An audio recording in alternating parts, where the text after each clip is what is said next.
Les amis, il ne faut jamais se fier au grand jamais aux réseaux sociaux. Ils ne sont parfois qu'un écran de fumée. L'affaire du jour en est un triste exemple. Cette mère de famille, Zaïkia Duncan, 40 ans, a l'air d'être une mère de famille comme une autre. Elle habite avec sa famille une belle et grande maison avec son petit ami et ses 7 enfants à Cypress, au Texas. Son petit ami a 13 ans de moins qu'elle, il s'appelle Jova Terrell, il a 27 ans, et lui, ce qui l'intéresse, ce n'est pas de s'occuper d'une famille nombreuse, non, c'est de faire carrière. Il est un aspirant rappeur du nom de scène de YGP Joker.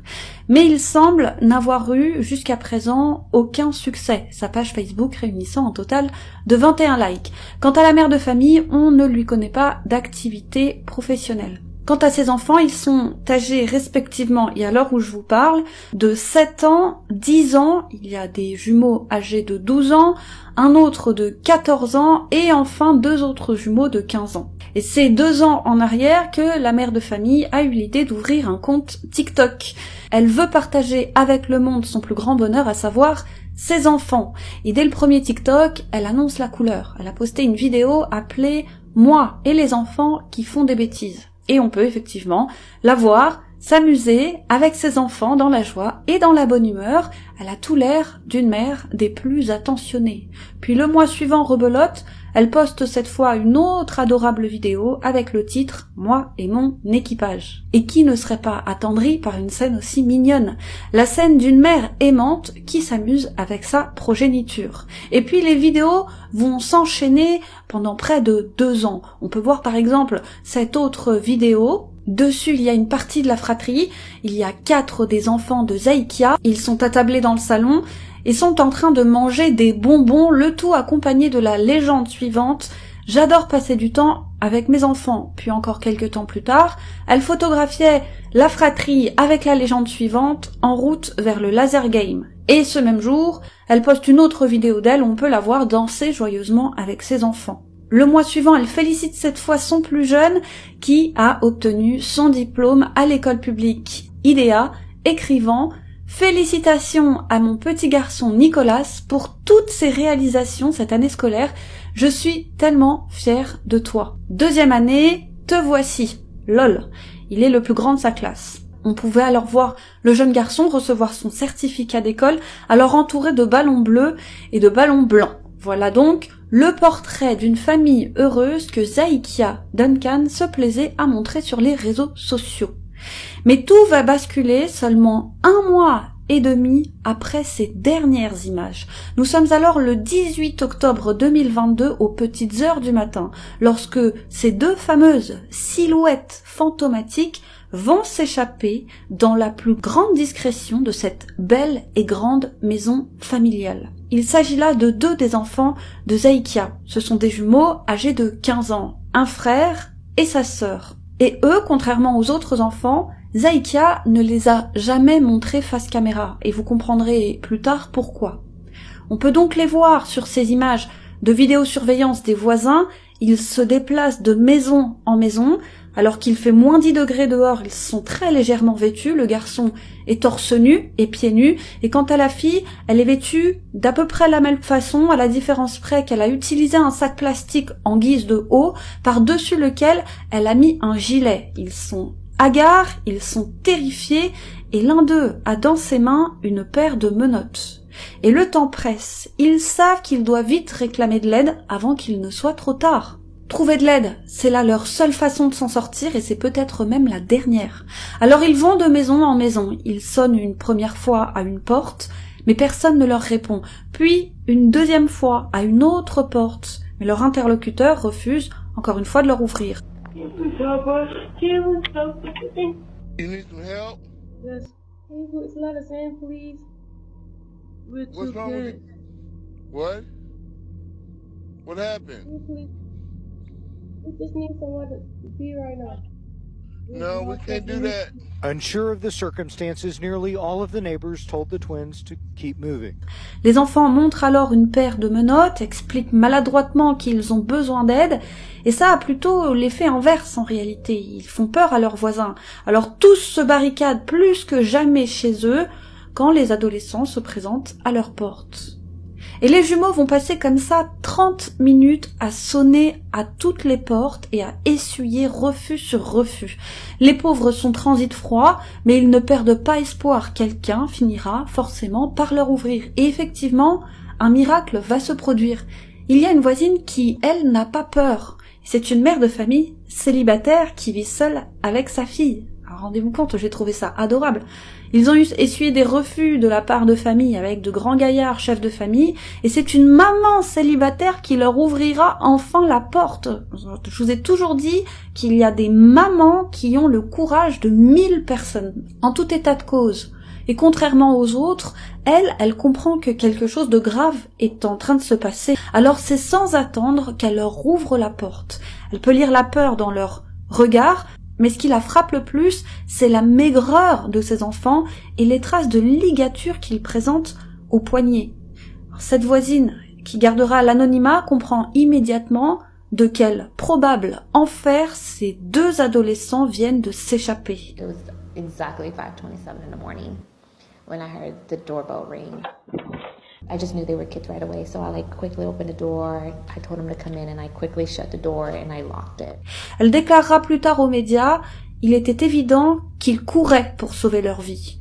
Et le plus triste, ce sont les mots des enfants. La voisine dira, les enfants ont dit qu'ils mourraient de faim. Alors imaginez dans quel état physique ils devaient être pour que ce soit là leur premier mot, avant même de demander à l'aide. Et la voisine dira, ils étaient si maigres et si fragiles qu'ils avaient juste l'air d'avoir traversé beaucoup de choses. Ils m'ont dit que leur mère les gardait enfermés dans la buanderie, nus, attachés par les chevilles et menottés au poignet. Alors, elle les couvre pour qu'ils se réchauffent, elle les ramène dans la cuisine où elle leur prépare un petit encas et elle compose sans attendre le 911. I sat them down, I brought them blankets, covered them up, and the first thing the little boy said was, "We're starving." When the little girl was here standing, she was visibly shaking and was showing me her handcuffs. And was saying, "We just broke out of these."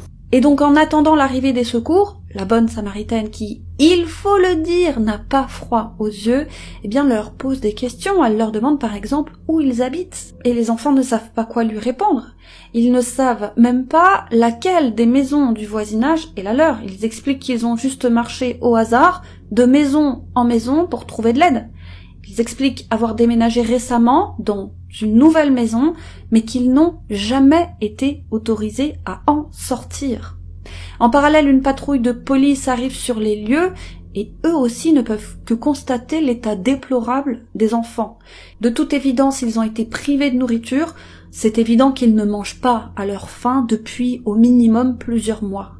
Un état si déplorable qu'ils seront transportés aux urgences, mais pour agir vite, les enquêteurs doivent en savoir plus dès maintenant. Les enfants ont des traces de coups sur tout le corps et ils ont de terribles traces de ligatures sur les poignets. Alors j'ai vu la photo, je ne peux tout simplement pas vous la mettre, puisqu'elle est tout simplement sordide. On a l'impression que par endroits, des plaies sont nécrosées. Ces traces sont la preuve qu'ils ont été entravés sur une longue durée. Quant aux témoignages des enfants, ils font froid dans le dos. Et donc si vous êtes sensible à la maltraitance, surtout lorsqu'elle concerne les enfants, je vous conseille d'arrêter là la vidéo et de passer votre chemin. Et les enfants vont parler, ils vont parler encore et encore, ils comparent leur maison à une prison. Maison qui sera surnommée par les médias américains la maison des horreurs. Ils expliquent que cela fait des années qu'ils sont retenus prisonniers par leur mère et qu'ils ont pu s'enfuir grâce donc au jeune garçon qui a réussi à fouiller le sac de sa mère, il y a trouvé les clés des menottes qui les retenaient prisonniers et il a eu le bon réflexe de cacher cette clé dans sa bouche. Ils ont attendu que la nuit tombe, qu'il n'y ait plus aucun bruit dans la maison. Ils ont alors défait leurs menottes grâce à cette petite clé, ils ont cassé les brides qui entravaient leurs pieds, puis ils se sont échappés dans la nuit sans faire de bruit. Mais alors, que cherchaient-ils à fuir? Eh bien, c'est l'enfer qu'ils fuyaient, l'horreur la plus absolue. Les enfants expliquent qu'ils ne connaissent même pas la configuration de leur maison, puisqu'ils étaient enfermés et entravés dans la buanderie. On découvrira plus tard que Zaïkia, la maman, venait d'emménager 2 semaines seulement avant les faits dans cette immense maison flambant neuve de $600 000. Alors de la place, il y en avait.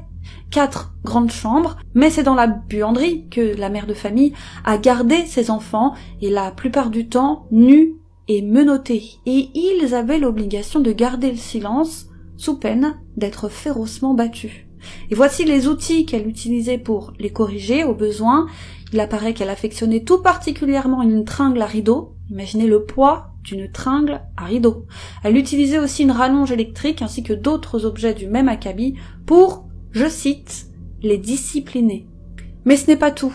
Les enfants expliquent qu'ils ne mangeaient qu'à l'occasion. Ils avaient droit à un unique sandwich par jour, tantôt des sandwichs à la moutarde, tantôt des sandwichs à la sauce tomate ou encore au relish. Et le relish n'est ni plus ni moins qu'un condiment. Ça ressemble à une sauce mixée à base de cornichons. Donc c'est censé accompagner un plat, comme un hot dog par exemple. Et ça ne constitue, tout comme la moutarde et la sauce tomate, absolument pas un plat. Donc les enfants attendaient chaque jour, comme le Messie, leur pauvre petite collation, à savoir un condiment entre 2 tranches de pain de mie, qu'on leur donnait si et seulement si ils avaient gardé le silence toute la journée. Pas un son ne devait sortir de leur bouche. Mais en réalité, la mère utilisait n'importe quel prétexte pour les priver de cette seule et unique collation quotidienne. Alors certains jours, ils ne mangeaient même pas. Alors imaginez la torture mentale. Les 2 pauvres enfants en train d'attendre pendant des heures durant un simple morceau de pain. Ce qui explique pourquoi, donc, les 2 adolescents ont été retrouvés en état de malnutrition sévère selon les propres termes du médecin. Et sachez que comme cette histoire est extrêmement récente, ça s'est passé il y a quelques jours seulement, ils sont encore à ce jour examinés par des médecins, car on sait à quel point justement un corps adolescent a besoin de carburant pour se développer correctement, donc ils font l'objet de beaucoup d'attention pour justement savoir quelles carences ils ont et comment on peut y remédier, et si on peut y remédier. Mais ce n'est pas le plus terrible. La liste des abus est longue et elle fait froid dans le dos. Par exemple, l'accès aux toilettes leur était refusé. Ils n'avaient pas le droit d'y mettre les pieds. De ce fait, ils faisaient leurs besoins à même le sol. Et forcément, ça mettait la maman en colère. Alors, pour les punir de ce qu'elle considérait comme des affronts, elle les forçait à boire leur urine et à manger leurs excréments. Mais ce n'est pas le pire, puisque parfois ce sont des produits ménagers qu'elle leur faisait avaler. Les enfants parlent même d'eau de javel qu'elle les a forcés à boire alors même qu'ils étaient pieds et poings liés. Mais comme si ça ne suffisait pas, elle n'hésitait pas non plus à badigeonner leurs plaies suintantes d'eau de javel. Et ça, forcément, ça ne peut que causer des dégâts internes, ce dont, encore une fois, les équipes médicales sont en train, en ce moment même, de s'occuper, à savoir quelle est l'ampleur des dégâts internes. Mais ce n'est pas tout ce que les enfants expliquent. Ils expliquent qu'ils avaient le droit de se laver, mais à quelques rares occasions seulement, et avec un seau d'eau rempli d'eau sale. Ce n'était donc même pas de l'eau propre. La maman allait donc chercher spécifiquement et volontairement une eau cramoisie pour ensuite la donner à ses enfants pour qu'ils se lavent avec. Je trouve que la symbolique est complètement folle. Ne même pas vouloir que ses enfants se lavent avec. Je trouve que la symbolique est complètement folle. Ne même pas vouloir que ses enfants se lavent, je sais pas combien de fois, peut-être une fois toutes les 2 semaines ou une fois tous les mois, avec de l'eau propre. Non, il fallait qu'elle pousse le vice à chercher de l'eau sale. Mais ce n'est pas tout. On va effectuer des radios sur ces enfants. Et on remarquera de nombreuses traces de fractures très mal consolidées, fractures infligées par leur mère et qui pour certaines nécessiteront à l'avenir des interventions chirurgicales pour éviter que les pauvres ne gardent des séquelles. Et si leurs mains étaient gonflées, c'est qu'en plus d'avoir été entravées, les poignets dont je vous parlais, tout comme leurs chevilles, les pauvres étaient obligés de rester en position planche ou pompe, le ventre vide, pendant de longues minutes. On parle même d'1 heure. Et quand ils tombaient, ils devaient se relever et se remettre en position planche ou pompe. Ils expliquent même que l'apprenti rappeur participait au sévice, vous savez, le compagnon de Zaïkia. Il n'a en rien été un héros pour les enfants, alors qu'ils étaient déjà maltraités par leur mère. Lorsque celui-ci est entré dans leur vie, il en a été le complice, soit par inaction, soit en prenant part directement au châtiment. Mais ce n'est pas tout. Pour plus de tranquillité, la maman n'hésitait pas à administrer à ses enfants des médicaments pour les faire dormir. Le garçon a déclaré aux enquêteurs qu'un jour, par exemple, elle lui avait donné plus de 24 comprimés. C'était des comprimés de Benadryl, c'est un antihistaminique qui sert normalement à lutter contre les allergies, pour justement le faire dormir. Et la dose était si massive qu'elle avait causé une crise à l'enfant. Alors je ne sais pas quelle crise précisément, mais on peut imaginer aisément qu'un corps à qui on fait ingérer 24 médicaments, forcément, il atteint à un moment donné un point de rupture. Et le corps du petit n'a pas supporté, il en a fait une crise. Et leurs bras, leur corps, sont les vestiges les plus fidèles d'années d'abus. Prenons l'exemple du bras du garçon. Encore une fois, je ne peux pas vous le montrer, allez voir sur internet, il y a des images. Il y avait, alors imaginez le bras, un bras tout maigre, il y avait très très peu d'espace, il y avait des traces de brûlures de cigarettes cicatrisées, il y avait des traînées de peau arrachées cicatrisées également, il y avait plus d'espace en fait, il y avait vraiment des traces de coups partout, sur ce pauvre bras tout frêle. Et c'est avec leurs poignets les seules choses que verront les Américains dans les journaux télévisés. Et les policiers se sont demandé ce qu'il pouvait en être du reste de la fratrie. Rappelons qu'il y a encore des enfants avec elle. La mère de famille s'en prenait-elle, elle aussi, aux autres enfants de cette même façon, ou avait-elle ses préférés et ses moutons noirs ? Bien évidemment, et ce que j'ai omis de vous dire, c'est qu'en parallèle à tout ça, les enquêteurs se sont activés pour retrouver et arrêter la mère et son petit ami, mais il leur a fallu tout de même un peu de temps pour déjà prendre les premiers témoignages des enfants et ensuite pour pouvoir localiser la maison. Mais ils ont réussi environ 1h30, 2 heures après, et lorsqu'ils se sont présentés au domicile, il n'y avait déjà plus personne. Après un rapide coup d'œil des lieux, les policiers localisent cette fameuse buanderie qui sera décrite comme ressemblant plus à un placard qu'à une pièce à part entière, et détail sordide, elle était parsemée d'excréments.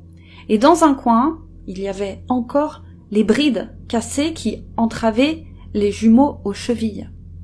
Et la maison vide ne laisse que peu de place au doute. Zaïkia s'est probablement rendu compte que ses deux plus grands s'étaient libérés, et c'est dans la précipitation qu'elle a dû embarquer le reste de la fratrie et qu'elle s'est enfuie accompagnée de son petit ami Tyrell. Ce qui veut dire que le reste de la fratrie est peut-être en danger. Un mandat a alors été lancé contre le couple, et plus que ça encore. C'est une Amber Alert qui va être lancée, et l'alerte Amber, c'est l'équivalent en France de l'alerte enlèvement. Les programmes du matin sont interrompus pour diffuser l'alerte. Thank you for joining us. I'm Keith Garvin. And I'm Lauren Freeman. We're tracking an Amber Alert issued for a family of 8 this afternoon. This couple, Zayika Duncan and Jova Terrell, are missing along with 6 children ranging in age from 7 to 18. Les autoroutes et autres commerces diffusent en masse l'avis de recherche. Il y a une photo du couple avec la précision qu'ils conduisent alors une Mitsubishi Outlander argentée, et aussi et surtout on précise qu'elle a avec elle des enfants potentiellement en grand danger. Et l'alerte Amber, tout comme l'alerte enlèvement, est la plupart du temps redoutablement efficace. Peu de personnes sont capables de passer au travers les mailles de ce filet. Et en effet, c'est seulement une poignée d'heures plus tard, toujours le mardi 18 octobre 2022, il est cette fois 18h, que la famille sera localisée. Ou du moins que la voiture et sa plaque d'immatriculation seront localisées. Elle est alors dans un autre état, nous sommes alors en Louisiane, dans la ville de Bâton Rouge. Et c'est tout d'abord donc la voiture du couple qui a été aperçue, garée sur le parking d'une université. C'est un citoyen qui avait donné l'alerte, pensant avoir reconnu la voiture de l'avis de recherche et ainsi que ses occupants. Et sur les lieux, les policiers localisent effectivement cette fameuse voiture. Et il y a des occupants à l'intérieur. Ils lancent l'assaut et ils découvrent donc à l'intérieur du véhicule la mère de famille, son petit ami Tyrell, et à la surprise des enquêteurs, un adolescent de 18 ans, qui est en réalité l'enfant le plus âgé de Kaikia. Et on ne sait pas grand-chose sur cet enfant de 18 ans. Il semblerait, selon plusieurs sources, qu'il participait lui aussi aux abus sur ses petits frères et sœurs, mais en sachant que lui a été libéré rapidement, je pense qu'il faut prendre ces informations avec des pincettes, au conditionnel. Et la police a très vite commencé à garder les nouveaux éléments de leur enquête secrets. La police a très vite commencé à garder les nouveaux éléments de leur enquête secrets. Donc ils ont eu besoin de diffuser par voie de presse des éléments pour pouvoir retrouver la famille, mais dès qu'ils ont commencé à les retrouver, ils ont complètement fait de la rétention d'informations, ce qui est complètement logique, d'autant plus que ça concerne une affaire qui concerne plusieurs mineurs. Mais voilà, dans cette voiture, il n'y a aucune trace des 5 autres enfants du couple. Et forcément, les enquêteurs envisagent le pire. Est-ce que la mère, dans un acte de folie, se serait débarrassée de ses enfants? Peut-être sont-ils devenus, à ses yeux, des témoins gênants? Qui sait? Et fort heureusement, ce n'est pas le cas, puisque la mère de famille va indiquer aux policiers où se trouve le reste de ses enfants. Elle indique les avoir un peu plus tôt dans la journée cachés chez un autre membre de la famille, probablement sa sœur, puisque les articles font état de leur tante qui habiterait également en Louisiane. Et effectivement, ils vont être retrouvés dans la foulée, tous sains et saufs. Ils sont dans un premier temps conduits à l'hôpital, puis placés en foyer. Et on ne sait rien concernant leur état, justement à cause du secret de l'enquête. L'affaire fait la une des journaux et le tour du pays, alors tout le monde va en savoir plus sur cette odieuse mère. Et les journalistes découvrent assez rapidement que toute cette affaire aurait pu être évitée, et ce, depuis bien longtemps. En effet, ils découvrent que Zaïkia a déjà été dans le viseur des services sociaux. C'était il y a 10 ans de cela, alors qu'elle habitait encore dans son état d'origine, à savoir la Louisiane. Et pour mieux comprendre, il faut remonter à l'année 2012, lorsque l'un de ses enfants, âgé de 5 ans, qui n'est autre que l'un des jumeaux qui s'est enfui de la maison des horreurs, eh bien lorsque ce pauvre petit enfant, âgé de 5 ans, s'est présenté à l'école dans un état dramatique. Le pauvre n'avait a priori rien, aucune blessure visible, mais la maîtresse s'était tout de suite rendu compte que quelque chose n'allait pas. L'enfant avait du mal à rester debout et il était incapable de s'asseoir.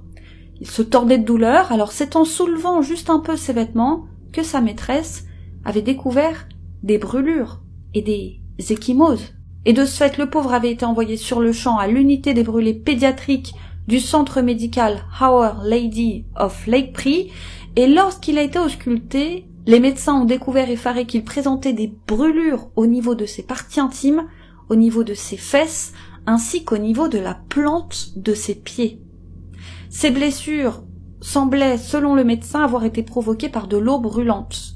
La théorie des médecins, c'est que le pauvre enfant avait été immergé dans de l'eau brûlante. Tout ça, bien sûr, sans compter les ecchymoses qui parcouraient son corps, mais qui étaient donc non visibles lorsque les enfants étaient habillés de la tête aux pieds. Donc la volonté de la maman, vous l'aurez vu, c'était de torturer, certes, ses enfants, mais sans que ce ne soit visible de l'extérieur, puisqu'elle avait pour habitude de ne viser ni les mains, ni le visage. Et c'est là qu'un autre protagoniste va arriver, va entrer dans cette histoire. C'est le père biologique des enfants, un certain Nicolas Ménina.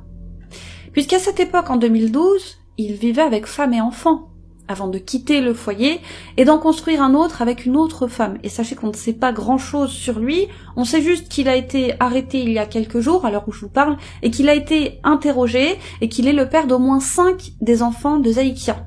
À l'époque, en 2012, un signalement avait donc été fait concernant ce pauvre enfant de 5 ans, une patrouille s'était rendue sans attendre au domicile des parents, et à leur plus grande surprise, c'est un enfant de 4 ans qui leur a ouvert la porte. Un enfant qui était seul avec son petit frère, qui a été décrit comme un bambin, donc on parle d'un bébé, qui était alors enveloppé dans un linge qui lui obstruait les mains, ce qui avait l'air d'être une habitude. Donc imaginez, pour pouvoir laisser son bébé seul à la maison, elle l'enveloppait dans un linge pour qu'il ne puisse pas bouger, et elle le posait dans un coin, elle le laissait avec son grand frère de 4 ans, et elle partait. Elle partait vaquer à ses occupations. Pas besoin de nounou dans cette histoire. Donc les policiers étaient en présence de manière évidente de parents maltraitants, de parents négligents, qui avaient donc pour habitude de laisser leurs